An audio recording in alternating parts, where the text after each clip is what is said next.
একজনকে দেন ভাই শুরু করেন, লোক আরো চাপ দেয়। না না আপনি না ভাই এভাবেই বলেন, এভাবেই বলেন, বলেন বলেন ভাই বলেন।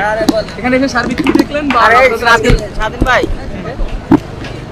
ওইটা করেন সবাই ভাই ডাবল ভাই সবাই ডাবল আছে ভাই আপনার বোমটা একটু এই আপনারা পিছন না কাছে দিয়ে বুমগুলো দিলে সার্বিকভাবে এটা ছিল সাউন্ড ভাই ভাই কি দেখলেন আর এখানে আসলে আপনাদের আজকের কর্মসূচি নিয়ে ভাই এই ভাই ভাই আপনি যখন বুমগুলো দিলেন ভাই মানে এটা নিব কোন ভাবে ভাই এখান থেকে নিব কিভাবে ভাই সেটি হচ্ছে যে এবারে আপনারা এখানে নেবেন ভাই যে কোনো ঈদের তুলনায় আরো একটু কমফোর্টেবল হয়েছে বলে আমাদের বা হবে বলে আমাদের কাছে এই ভাই নামান না ভাই একটু নামান না বুমগুলো ভাই প্রতিবারের বুম ডাউন করেন ভাই। যাত্রীরা খুব স্বাচ্ছন্দ্যে নিরাপদে তাদের বাসায় বসতে পারবে। একটু জোরে বলেন আমরা এই Mohakhali bus stand, Abdullahpur bus stand, Saidabad bus stand, ভাই ছেলে অবস্থা খারাপ করে যাচ্ছে অন্যান্য যে বাস স্ট্যান্ড রয়েছে সবগুলোই আমরা মনিটরিং করছি। আমাদের টিম রয়েছে প্রত্যেকটা টাউন বাস স্ট্যান্ডগুলোতেই আমাদের একবার দুইবার করে যাওয়া হচ্ছে। আমাদের কাছে সেই রকমের অভিযোগ নেই।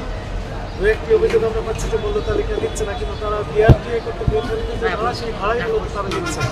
কিন্তু অসাবধানতা বশত দু একজন পরিবহন মালিক কি করছে কাউন্টার থেকে আমরা দেখছি যে টেবিলের নিচে তারা মূল্য তালিকার চার্টটা রেখে দিচ্ছে।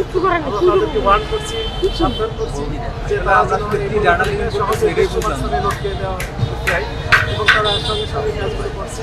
ফলে আমাদের যে মনিটরিং কার্যক্রম সেটি যেমনটি অব্যাহত রয়েছে, একই সাথে সম্মানিত তাদের প্রতি আমাদের অত্যন্ত আহ্বান থাকবে। সেটা হচ্ছে আমরা তো 24 ঘন্টা ভিজিলেন্স থাকতে পারবো না।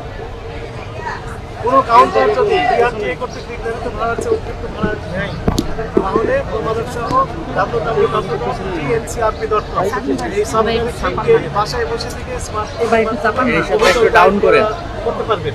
অভিযোগ পেলে আমরা ঈদের পরেই শুনানিতে রাখবো সেই বাস কাউন্টারের কর্তৃপক্ষকে। সেখানে শুনানিতে অভিযোগের সত্যতা প্রমাণিত হলে দণ্ড আরোপ করা যাবে এবং প্রতিকার দেওয়া যাবে।